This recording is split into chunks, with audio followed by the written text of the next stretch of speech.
अंदाज के चैनल पर आज आपका एक बार फिर स्वागत है। अलग अंदाज का जो मकसद है वो आप सारे लोगों को पता है कि हम जैसे जो लोग हैं उनकी बात लोगों तक पहुँचे। अभी मैं एमएम कॉलोनी में हूँ और सिवान गोपालगंज के जितने जो पढ़ने वाले बच्चे हैं उनके लिए मोटिवेशन है, क्योंकि सिवान गोपालगंज में भी ऐसे लोग हैं जो लेटेस्ट अभी जो टेक्नोलॉजी है या जो भी अभी रिसर्च जो भी हो रहा है, बिल्कुल जो लेटेस्ट किसी भी फील्ड में, इंजीनियरिंग के फील्ड में खास करके उस तरह के भी लोग हैं। अभी हम मिलवाएंगे। तो जो बच्चे हैं 9th 10th में या 11th 12th में उनके लिए ये मोटिवेशन है। तो हमारे साथ वासिफ दानियाल साहब हैं। सर, अलग अंदाज के चैनल पर आपका स्वागत है। बहुत बहुत शुक्रिया नदीम साहब। आपके बारे में जो भी हमने देखा पढ़ा या जो भी न्यूज़ चैनल ने, पेपर ने और इतने सारे जो अवार्ड्स मिले हैं, ये बताइए इसमें ये क्या है, कैसे हुआ ये सारी चीज़ें?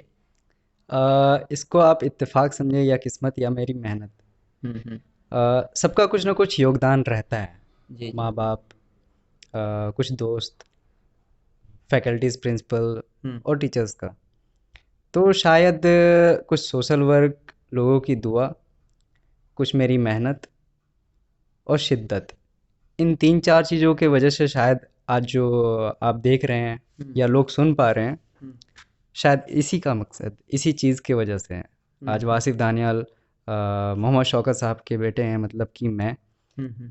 जो कि मेरे फादर हुए मोहम्मद शौकत साहब। जी जी। आज वो प्राउड फील करते हैं कि हाँ, मेरा बेटा इंजीनियर है और एक काबिल इंजीनियर है। हम्म।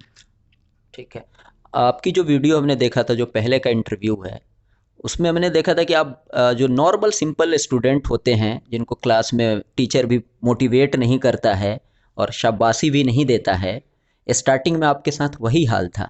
लेकिन अभी अभी अगर बात की जाए तो वाकई जो इतने सारे अवार्ड्स इसके पीछे, मतलब ये अचानक से बहुत कम ही बच्चे इस तरह के कर पाते हैं। मतलब 10th 12th के बाद इंजीनियरिंग कॉलेज में जाने के बाद, उससे पहले एकदम से नॉर्मल, और देन उसके बाद ऑर्डिनरी नहीं, एक्स्ट्रा ऑर्डिनरी। इसके पीछे बताइए, मतलब स्कूल का। बिल्कुल बिल्कुल। हम्म। मैं बताना चाहूँगा कि मैं पढ़ने में बहुत ज़्यादा तेज़ नहीं था। हम्म। मैंने इंडियन पब्लिक स्कूल में 5th क्लास तक मैं यहाँ पे अपनी तालीम हासिल करा। उसके बाद मैं डीएवी में चला गया और डीएवी से मैंने अपना मैट्रिकुलेशन कंप्लीट किया। हम्म। आफ्टर डैट मैं अलीगढ़ चला गया।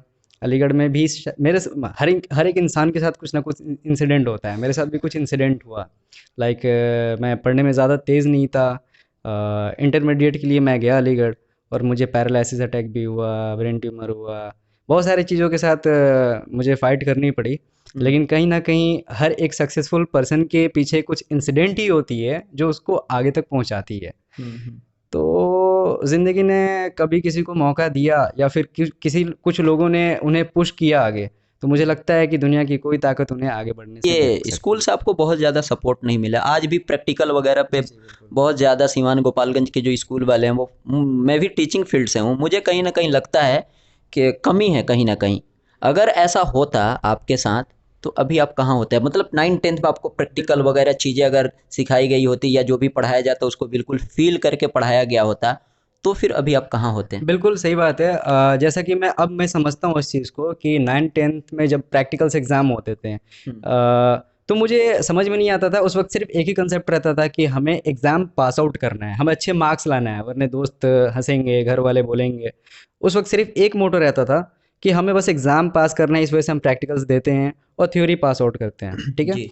लेकिन अब मुझे समझ में आता है कि अगर उस चीज़ की प्रैक्टिकल्स की सही नॉलेज अगर हमें मिली रहती, लाइक कि अगर हम एक प्रैक्टिकल कर रहे हैं, परफॉर्म कर रहे हैं, तो उसकी हमारी रियल लाइफ में क्या यूज़ है, अगर वो हमें पता रहता या हम उस चीज़ को फॉलो अप करते हैं उस बाइंड अप में कि हम्म। हमें इस चीज़ का वो फ़ायदा है, कि हम्म। हमें रियल लाइफ में इसका वो फ़ायदा है, तो शायद आज मैं शायद और आगे बढ़ता या फिर बहुत सारे स्टूडेंट्स और आगे बढ़ते हैं, मुझसे और आगे बढ़ते हैं। तो हम्म। कहीं न कहीं मुझे कमी लगती है कि टीचर्स में या फिर प्रोफ़ेसर्स में कि कोई भी प्रैक्टिकल्स नॉलेज दी जाए या थ्योरी कोई एक टॉपिक पढ़ाई जाए, तो उसका रियल लाइफ़ में क्या यूज़ है आने वाले कल में। चाहे वो मेडिकल फ़ील्ड से रिलेटेड हो, चाहे वो इंजीनियरिंग फ़ील्ड से रिलेटेड हो। हम्म। तो ज़रूरी है ये चीज़ कहीं न कहीं। जो भी आपने बनाया था, जो हमने वीडियो में देखा है रोबोट, जो ऑटोमोबाइल में गाड़ी को पेंट करते हुए हमने देखा है टाटा मोटर्स में, जी तो जी हम बिल्कुल। समझ सकते हैं कि रोबोट का क्या इम्पोर्टेंस है आज के दौर में। तो मैं खुद कुछ दिन पहले मैं सोच रहा था कि मैं जिस स्कूल से जुड़ा हूँ उस स्कूल में आपको बुलाऊं, और आपका जो भी आपने जो कमाल किया है, वो जो भी आपने प्रोजेक्ट बनाया है, वो बना के बच्चों को भी अगर हम लोग दिखाते हैं बिल्कुल। तो बहुत फ़ायदा होता है। तो बहुत इस सारे स्कूल्स में मैंने हाँ। बच्चों को जैसे अवेयरनेस प्रोग्राम के तौर पे कि ये सारे रोबोट्स होते हैं, ये ऐसा काम करता है, इसका फ्यूचरिस्टिक ये हो सकता है, हुँ, फ्यूचर एक्सपेक्टेशंस ये हो सकता है। तो मैंने बहुत सारे स्कूल्स में मैंने वर्कशॉप दिया है हुँ, और अवेयरनेस प्रोग्राम भी दिया है। तो ज़रूर, अभी तो फ़िलहाल मेरे पास कोई रोबोट है नहीं क्योंकि मैं अभी फ़िलहाल सिवान में हूँ। मेरे सारे इक्विपमेंट्स और कंपोनेंट्स अभी राइट नाउ बैंगलोर में है। हुँ, तो जब भी मैं दोबारा सिवान आऊँगा तो मैं अपने साथ ज़रूर कंपोनेंट्स लेके आऊँगा। मैं असेंबल डिसेंबल सॉफ्टवेयर कैसे बनते हैं, उसकी कुछ बेसिक कंसेप्ट और उसकी फ्यूचर में क्या प्लान, क्या क्या यूज़ में आ सकता है हॉस्पिटल्स में, स्कूल्स में, रेस्टोरेंट्स में। हुँ, छोटे छोटे बच्चे काम करते हैं रेस्टोरेंट्स में, ढाबे पे मैंने देखा है। अभी कोविड में भी मैंने देखा है कि कोई डॉक्टर किसी पेशेंट के पास नहीं जा रहा था हुँ, ताकि कांटेक्ट ना हो। रोबोटिक्स एक ऐसी चीज़ है ना जो मेडिकल फील्ड में भी काम आ सकती है, हुँ। ई कॉमर्स में भी काम आ सकती है। हर एक चीज़ में रोबोटिक्स की परफॉर्म हो सकती है, अहम हुँ। भूमिका है। तो मैं जब भी कभी दोबारा सिवान आऊँगा तो मैं कब बच्चों के आएँगे? सामने कब? अभी तो मेरे एग्ज़ाम से स्टार्ट होने वाले हैं वापस से। जी। तो एग्ज़ाम के बाद मैं ज़रूर कभी आना हुआ, may be after 3 to 4 months, तो मैं अपने इक्विपमेंट्स और कंपोनेंट्स ज़रूर लेके आऊँगा, बच्चों के सामने दिखाऊँगा। हुँ, हुँ। अब आपके जो अवार्ड्स मिले हैं, जी जी उस पर बात कर लेते बिल्कुल हैं। बिल्कुल जी। बिल्कुल। तो ये रहे वासिफ दानियाल साहब के जो इतने सारे अवार्ड्स हैं, और बाकी पेपर के जो कटिंग वगैरह हैं वो तो यहाँ दिख नहीं रहा है।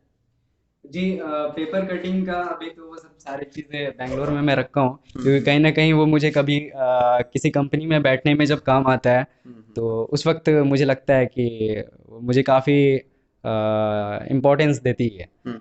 तो फ़िल्टर आउट करने में मुझे काफ़ी मदद मिलती है। इस वजह से मैं बैंगलोर में रहता हूँ, तो फ़िलहाल जो भी मेरे सर्टिफिकेशंस हैं या न्यूज़पेपर कटिंग्स हैं वो सब अभी फ़िलहाल बैंगलोर में है। हुँ, हुँ। तो इतने सारे जो आपको अवार्ड्स मिले हैं, मतलब इसको मतलब इसका फ़ायदा है?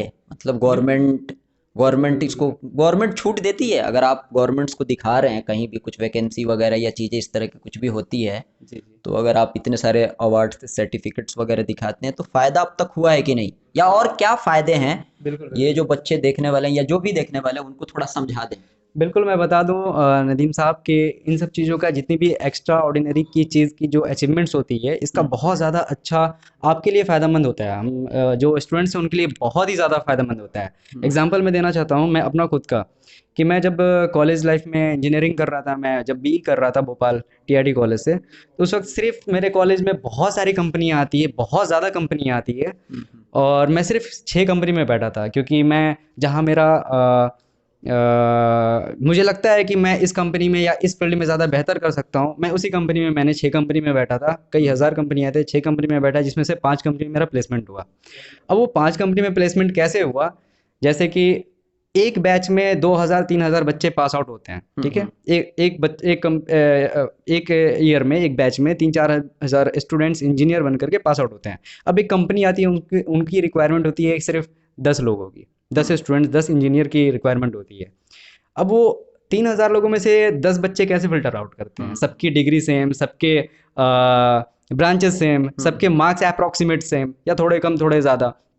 तो उस वक़्त ये सारी अचीवमेंट्स आपको काम आती है, हम्म। फिगर आउट करने के लिए, फ़िल्टर करने के लिए। छाँटने में वो मदद देखते हैं होती है। आपके रिज़्यूमे काफ़ी स्ट्रॉन्ग है, आप अपने रिज़्यूमे में लगा सकते हैं ये सर्टिफ़िकेशंस या अवार्ड्स कि आप मल्टी टैलेंटेड हो, आप नेशनल चैंपियन हो रोबोटिक्स में। तो हम्म, कहीं न कहीं आपके जॉब पर्पज़ में बहुत ज़्यादा हेल्प करता है ये। हम्म, और एक और चीज़ मैं बताना चाहूँगा कि अगर आपको अवार्ड मिलते हैं, तो इसका एक रीज़न है कि आप 100 लोगों में से कोई 1 हो या 2 हो या 3 पहले हो, से ही आप औरों ठीक है? से, हाँ, हाँ। हाँ, बेहतर जी, हो। जी। तो वो कैसे हो? क्योंकि आपको उसकी नॉलेज होगा, आपने कॉम्पीट किया है, कई हम्म, हज़ारों में आपने कॉम्पीट किया है। अगर एक हम्म, नेशनल चैंपियन बनता है तो पूरे इंडिया से टीम आती है, कॉम्पीट करने के लिए स्टूडेंट्स आते हैं, उनमें से एक फिगर आउट होकर के एक नेशनल चैंपियन बनता है पूरे इंडिया में। लास्ट तो सवाल, जी, जो 9-10th में बच्चे हैं या 11-12th में जो बच्चे हैं, बिल्कुल। उनको आप क्या कहना चाहेंगे? आपके साथ जो भी हुआ, अगर 9-10th में चीज़ें अगर ये बहुत अच्छे से कराया गया होता, तो आप और कई गुना आगे होते हैं। तो उनको आप क्या कहना चाहेंगे कि आप मतलब उनको आप क्या संदेश देना चाहते हैं कि वो किस तरह से पढ़ाई करें, ताकि मतलब आप जो भी आपको प्रॉब्लम आया, बिल्कुल, वो बिल्कुल। उन्हें फेस ना करना पड़े? बिल्कुल। जैसा कि मैंने जो चीज़ फेस किया है, कि हम हमें एक बुक मिल जाती है, बेसिकली हमें एक बुक मिल जाती है। हम्म हम 10th class 11th class 12th class में जाते हैं, हमें एक बुक दी जाती है कि आज साइंस पढ़ना है हमें, हम्म साइंस में फिजिक्स पढ़ना है। हमें एक यूनिट मिल जाती है, एक हम्म इस चैप्टर का एक यूनिट है, ठीक है।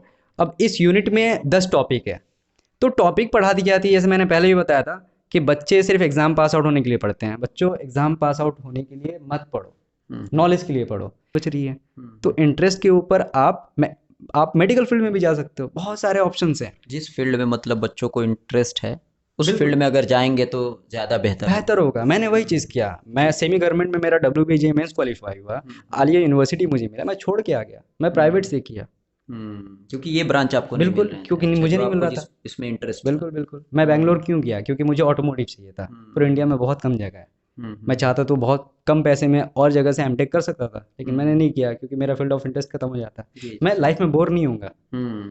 पूरी मैं ज़िंदगी आप मज़े-मज़े बोर में नहीं काम होंगे, हाँ करूँगा। हाँ। मैं 12 घंटे की जगह 14 घंटे काम करूँगा क्योंकि मेरे को हम्म मज़ा भी आएगा। मैं अपने हम्म 100% फ़ोकस करूँगा। हम्म और एक और चीज़, पढ़ाई हो, स्पोर्ट्स हो, क्योंकि स्पोर्ट्स में भी कहीं न कहीं रोल होता है हम्म हमारे एकेडमिक में। स्पोर्ट्स कोटा होते हैं जामिया यूनिवर्सिटी में, अलीगढ़ मुस्लिम यूनिवर्सिटी में, उनके हम्म थ्रू भी काफ़ी एडमिशन्स हो जाते हैं हम्म। मार्क्स के बेस जी पे, जी। स्पोर्ट्स कोटा के बेस पे। तो किसी भी चीज़ में फ़ोकस करना है तो 110% अपना फ़ोकस करना है, चाहे वो किसी चीज़ में हो। जी जी जी जी। बिल्कुल। बस बस। तो ये वासिफ दानियाल साहब थे। ऐसे ही सिवान में इस तरह के जो भी पर्सनालिटीज़ हैं उनसे हम मिलने की कोशिश करेंगे। उनकी वीडियो अगर आप लोगों तक पहुंचेगा तो जितने सारे जो यंग जनरेशन के लोग हैं या बच्चे हैं जो एजुकेशन के फील्ड में जो पढ़ाई कर रहे हैं उनके लिए मोटिवेशन होगा कि हमारे पास के गांव का बच्चा अगर ऐसा कर रहा है तो हम भी ऐसा करें।